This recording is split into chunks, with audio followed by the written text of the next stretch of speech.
Booting up Batman Arkham Knight in 2025 feels like uncovering a time capsule that somehow aged better than most of the games that released this year. I picked it back up recently thanks to buying a Steam Deck. Something about having my old library in my fingertips while I'm on the go pushed me to finally dive into a bunch of games that I actually either left untouched or unfinished. Arkham Knight was one of them, and I've been bouncing between playing on the deck when I'm on the go and on my PC at home, and honestly, it's just amazing. It's almost shocking how well this game plays in 2025. The free-flow combat system is still the best blueprint for superhero games, in my opinion. Period. The chaining combos together makes you feel like Batman, an unstoppable force. Even now, almost every superhero game tries to borrow that sort of DNA. You have the amazing Spider-Man games on PlayStation, leaning into the same rhythm-based combat, and all that lineage actually started here, in this series. The beauty of Arkham Knight is that it just doesn't play like a beat-em-up. Feels like you're orchestrating a ballet of some sort. And the sensation hasn't dulled one bit. Then there's the traversal. Gliding through Gotham in Arkham Knight remains to be one of the most immersive things. Pair it with a Batmobile. Yes, the Batmobile is kind of divisive.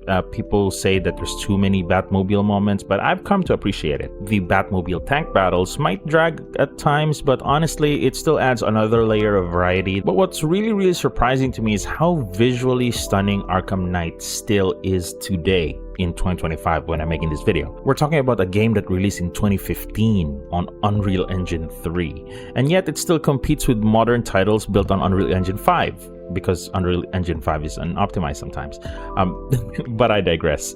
The lighting, the rain-slick streets, the gritty detail of Gotham creates an atmosphere that even newer superhero games kind of struggle to capture. Plenty of 2025 game releases might boast higher resolutions or ray tracing or DLSS and whatnot, but Arkham Knight's art direction, mood, and just its simple attention to detail makes it feel really timeless. And Gotham doesn't just look good, it looks really good. And of course, we can't skip talking about the story, because Arkham Knight isn't just some pretty visuals and smooth gameplay. It's a fitting finale for the trilogy. The way it explores Bruce Wayne's psychology with the Joker haunting him like a ghost is still pretty good storytelling in superhero games. The finale doesn't just feel like superhero wrapping things up. It feels like a curtain closing on a legend. And I think this is where the series truly ends. We don't talk about Suicide Squad Kill the Justice League, okay? And that's where I'm going to pivot. It's very frustrating where things went afterward. Rocksteady had lightning in a bottle with Arkham Knight, and instead of building on that legacy or maybe making something that's kind of along those lines, well, we got Suicide Squad Kill the Justice League. Something that,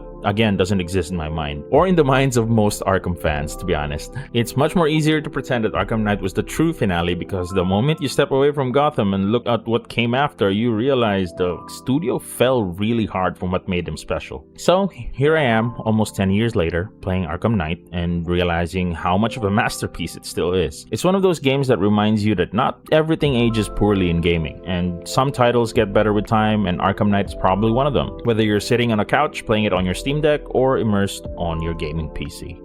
It's a great time. And thanks for watching. If you're new here, don't forget to like, share, follow, and subscribe. You guys know the deal. I'll catch you guys on the next one. Stay safe out there. Bye.